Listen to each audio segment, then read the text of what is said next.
축구팬 여러분 안녕하십니까? 2025 K리그 또 결산을 진행하고 있습니다. 자, 오늘부터는 또 다시 한번 순위를 그대로 지켜가면서 또 리뷰를 드릴 수 있을 것 같은데요. 자, 1번 영상에서는 첫 아시아 대회를 치르면서 괜찮았던 1년을 보낸 강원FC 2025년을 한번 돌아보도록 하겠습니다. 먼저 간단하게 이번 시즌의 강원FC 시즌 결과를 보도록 하겠습니다. 정경호 감독의 지도하에 유희연 선수가 또 주장을 맡았던 강원FC인데요.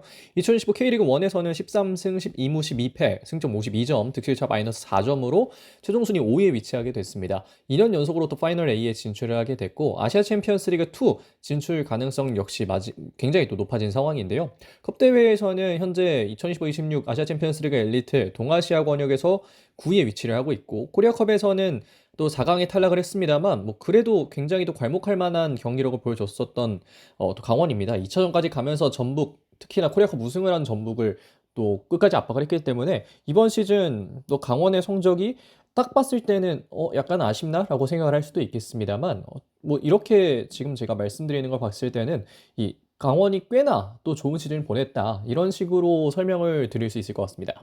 이어서 선수단 기록 보도록 하겠습니다. 먼저 올해 출전 시간 기준 베스트 11을 보겠는데요. 4-4-2라는 가정하에서 박정우 키퍼, 그리고 이기혁, 강투지, 신민아, 송준석 선수가 수비를 이루고요. 위에는 김대원, 이유현, 김강국, 모재현 선수, 투톱에는 이상원, 그리고 김건희 선수가 가장 많은 출전 시간을 소화했습니다. 최다 출전은 3024분의 강투지 선수고요. 최다 득점은 7골을 기록한 김건희, 그리고 모재현 선수였습니다. 최다 도움 역시 모재현이었고요.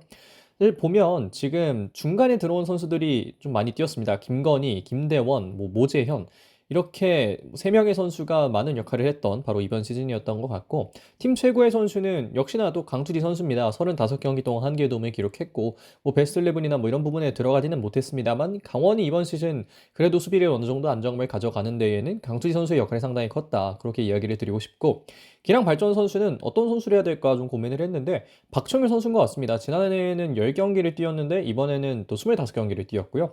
아시아 챔피언스 리그 엘리트에서 실점을 좀 하면서 실점 기록이 늘었습니다만 그래도 이 리그만 보면 실점률이 막 그렇게 안 좋지 않아요. 그래서 이런 부분들이 박철현 선수가 올해 강원의 주전 키퍼로서 좀 더 많은 출전 시간을 가져간 키퍼로서 활약할 수 있었던 부분이 아니었나 그렇게 생각이 들고 선수단 기록은 여기까지 보도록 하겠습니다. 이어서 개막전 라인업과 최다 출전 라인업 또 비교를 해보겠습니다. 개막전에는 이광현 키퍼를 비롯해서 이기혁, 최한솔, 강투지, 강준혁, 이지호, 김동현, 김강국, 김민준, 가브리엘, 이상원 선수가 뛰었는데요.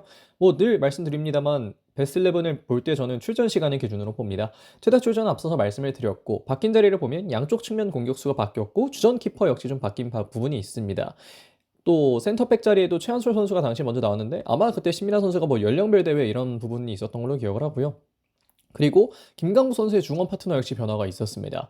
핵심적인 변화의 이유라고 본다면 역시 김대원 선수가 전역하고 모재현 선수가 여름 이적 시행에 합류했던 게 이 라인업의 변화에 많은 영향을 미쳤다는 생각이 들고요. 그리고 김동현 선수가 불의의 큰 부상을 당하면서 이유현 선수가 측면이 아니라 중원으로 다시 돌아와서 중원에서 활약을 했던 것도 하나의 또 변화의 요소가 되지 않을까 싶습니다. 그러면서 송준석 선수의 출전 시간도 많이 길어졌고요. 주했던 선수는 역시나 이유현입니다. 측면 수비, 중원에서 모두 좋은 활약을 했던 이유현 선수는 이제는 그냥 뭐 중앙 미드필더라고 보는 게 맞지 않을까 하는 생각이 들기도 하는데요. 이 정도의 변화가 있었던 이번 시즌의 강원이다. 이 정도로 좀 정리를 드릴 수 있겠습니다. 이어서 강원의 이번 시즌 주요했던 경기 보도록 하겠습니다. 사실 좀 고민을 했습니다. 이 경기를 할지 아니면 비셀 고베와의 해당 아시아 챔피언스리그 엘리트 경기를 할지 좀 고민을 했다가 포항과의 K리그1 38라운드 마지막 경기였죠. 11월 30일 경기를 뽑았습니다. 해당 경기 강원이 1대0 승리를 했었는데 당시에는 박철현 키퍼를 비롯해서 강준혁, 신민아, 박호영, 김도현 그리고 김대원, 이기혁, 서민우, 모재현, 이승원, 김건희 선수가 나왔었는데 끝내 또 모재현 선수 득점을 하면서 순위 역전에 성공을 했던 경기가 바로 이 경기였습니다. 사실 강원이 서울에게 파이널 A에서 또 지면서 약간은 희망이 없나 싶었습니다만 그래도 끝까지 노력한 끝에 시즌 막판까지 희망을 살리면서 순위 경쟁을 했었는데요. 모재현 선수가 득점을 해내면서 강원이 끝내 또 5위에 자리할 수 있게 됐습니다. 그리고 이 경기는 리그 4경기 무패를 이어가는 경기이기도 했는데요. 이것이 사실 시즌 끝까지 경쟁이 진행될 수 있었던 이유이기도 합니다. 득점이 많지는 않았던 강원이지만 그래도 또 그만큼 수비가 훌륭했다. 이런 부분들을 말씀드릴 수 있겠고 이 경기 역시 또 클린시트 승리였고요. 그리고 이렇게 됨으로써 내년에도 투자할 이유가 생겼다고 생각합니다. 큰맘 먹고 지른 윙어 모재현 선수의 결승골로 승리를 했기 때문에 돈을 지른 효과를 어느 정도 얻었다고도 생각을 하고요. 그리고 차후 시즌 아시아 대회도 참여가 사실상 확정이 되어 있기 때문에 참 강원은 여러 방면에서 올해가 좀 좋은 시즌이었다. 그리고 이 경기에서의 승리 역시 좋은 마무리였다. 물론 아시아 챔피언스 리그는 좀 약간 아쉬웠습니다만 어쨌든 그렇게 됐다. 이런 식으로 좀 정리를 드릴 수 있겠습니다. 다음으로는 2025년 시즌의 포인트 세 가지를 보도록 하겠습니다. 먼저 첫 번째 포인트는 정경호 감독의 첫 시즌이었습니다. 사실 정경호 감독, 감독 대행이 아니라 정식 감독으로 부임하고 시즌을 보낸 건 이번 시즌이 처음이었습니다. 지난해 이 윤정원 감독의 지도하에 준우승을 했던 강원이 이번에는 그의 수석 코치였던 정경호 감독을 믿고 한번 갔었는데 사실 어려운 시간이 없었다고 볼 수는 없습니다. 그리고 고질적인 문제가 없었던 것도 아닌데 그래도 첫 해라는 어려움이 있었을 텐데 강원을 굉장히 성공적으로 이끌었다는 생각을 하고요. 올해의 또 여러 감독들이나 이렇게 팀들을 보면 정경호 감독이 꽤 대단한 역할을 했다는 걸 너무나 손쉽게 또 확인을 할 수가 있습니다. 그리고 이어서 여름 영입 그리고 복귀 선수들의 활약이 굉장히 컸던 것도 강원에게는 하나의 또 중요한 포인트가 됐었는데요.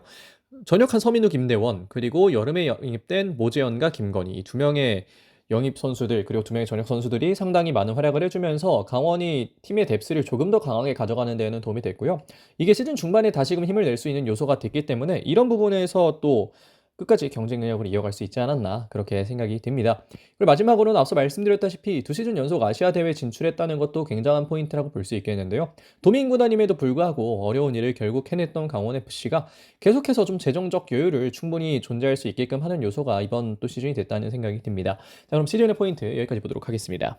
자, 끝으로 향후 시즌 중점 보도록 하겠습니다. 첫 번째는 득점력 충분히 끌어올리기입니다. 사실 정경호 감독이 보면 뭐 전술적으로 부족한 감독이 아닙니다. 정경호 감독은 굉장히 전술적으로 여러 가지를 해줄 수 있는 감독이고 올해 했던 걸 보면 멘탈적으로도 잘 만져줄 수 있는 감독인데 사실 득점이 생각보다 좀 너무 적었고요. 공격수들이 지금보다는 조금 많은 힘을 내줘야만 강원이 조금 더 높이 갈 수 있다는 생각이 들기 때문에 이런 부분을 좀 공격수들이 좀 시즌 동안 준비를 해야 되지 않을까 프리시즌 동안 이런 생각이 들고 외국인 선수 영입도 사실 강원 좀 잘 해야 됩니다. 강투지를 제외하면 이렇다 할 활약을 보인 선수가 딱히 없기 때문에 공격진에서 특히나 한두 명 선수의 정도만 적당히 데려와도 지금보다는 충분히 또 좋은 결과를 가져올 수 있을 것 같다. 그렇게 말씀드리고 싶고 마지막으로는 팀 뎁스 강화가 그래도 좀 필요합니다. 내년에도 아시아 챔피언스 리그 2에 나가는 만큼 대회를 모두 소화할 정도의 뎁스는 필수라고 볼 수 있겠는데요.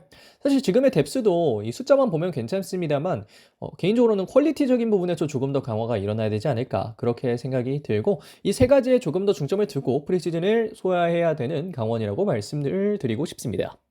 여기까지 2025년 강원FC의 시즌을 한번 돌아봤습니다. 참 아시아대회 처음 나가는 것임에도 불구하고 굉장히 처질 수 있는데 파이널 A를 유지하면서 이듬해에 또 아시아 챔피언스 리그에 나갈 수 있는 기회까지 만들었다는 점에서 올해 강원은 참 할 거 다 했다 이런 생각이 들기도 하는데요. 특히나 뭐 양민혁, 황문기 이런 선수들이 빠진 상황에서도 해냈다는 게 대단하다는 생각이 드는 것 같습니다. 참 강원 팬들도 이번 시즌 고생이 많으셨고요. 선수들, 뭐 코칭 스태프들, 뭐 구단 직원들 다들 고생이 많았습니다. 자, 그러면 강원 FC 2025 결산 여기서 마무리하도록 하겠습니다. 고맙습니다.